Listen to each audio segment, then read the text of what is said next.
Karibu sana katika safari ya neema na tumaini. Leo tunafungua hazina ya ahadi 15 za Mama Bikira Maria kwa wote wanaosali rozari takatifu kwa ibada na tafakari ya kina. Ahadi hizi si maneno ya kawaida, bali ni maneno ya Bikira Maria mwenyewe aliyomwachia Mtakatifu Dominiki mwaka 1206, na baadaye Maria kadhihirisha ahadi hizi katika skapulari aliyompa Mtakatifu Simon Stock tarehe 16 mwezi wa 7 mwaka 1251. Hizi ni ahadi za milele zenye nguvu ya kubadilisha maisha, kuponya roho na kutuongoza kwenye utakatifu.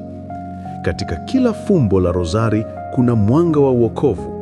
Katika kila chembe ya sala kuna ushindi dhidi ya maovu.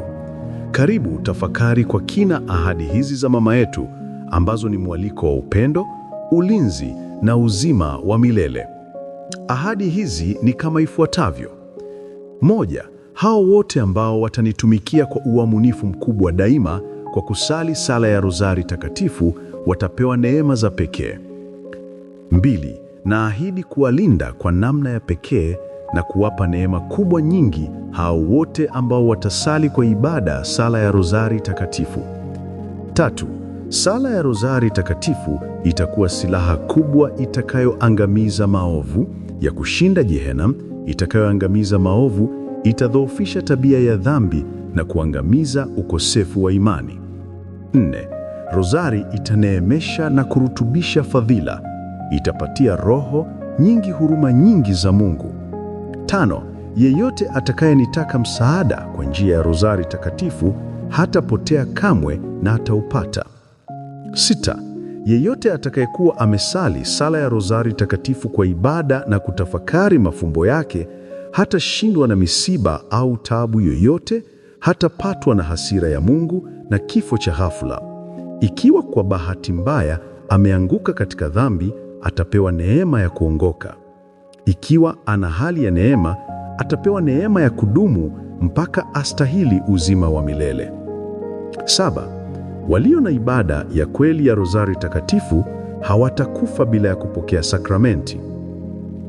8. Ni mapenzi yangu kwamba hao wanaosali sala ya rozari takatifu wawe na mwanga mwingi, wingi wa neema katika maisha yao, na saa ya kufa pia wawe washiriki katika mastahili ya watakatifu katika maisha yao na saa ya kufa.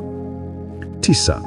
Kila siku natoa au naondoa tohorani roho zilizokuwa na ibada ya kusali sala ya rozari takatifu. 10. Watumishi wa kweli wa sala ya rozari takatifu watakuwa na utukufu mkubwa mbinguni.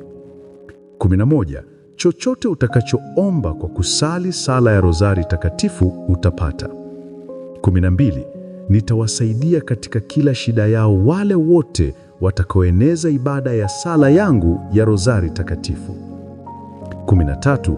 Mwanangu amenijalia kwamba wanachama wote wa shirika langu la rozari takatifu wawe na ushirika pamoja na wenye heri na watakatifu katika maisha yao na saa ya kufa. 14.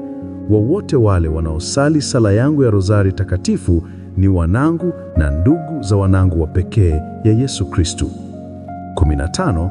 Kuwa na ibada kwa sala yangu ya rozari takatifu ni alama kubwa na wazi ya kuteuliwa milele.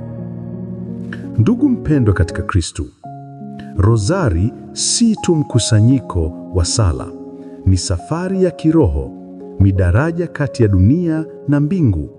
Kila fumbo tunalotafakari ni hatua ya kumkaribia Yesu kwa mwongozo wa mama yetu Maria. Ahadi hizi 15 si hadithi za kale, bali ni sauti ya mama inayotuita leo. Tusali, tuamini, tuendelee bila kuchoka. Katika ulimwengu uliojaa kelele, rozari ni utulivu. Katika nyakati za giza, rozari ni mwanga. Katika majaribu, rozari ni faraja. Je, utaitikia mwito huu wa mbinguni? Je, utakuwa mjumbe wa neema hizi kwa familia yako, kwa jamii yako, kwa dunia? Usiogope kuanza. Mama yuko tayari kukushika mkono. Anasubiri sauti yako katika sala. Kumbuka, rozari ni zawadi. ni silaha, ni tumaini, ni njia ya uzima wa milele. Usisite kuisali kila siku, kuieneza kwa wengine na kuishi kwa mwanga wa ahadi hizi.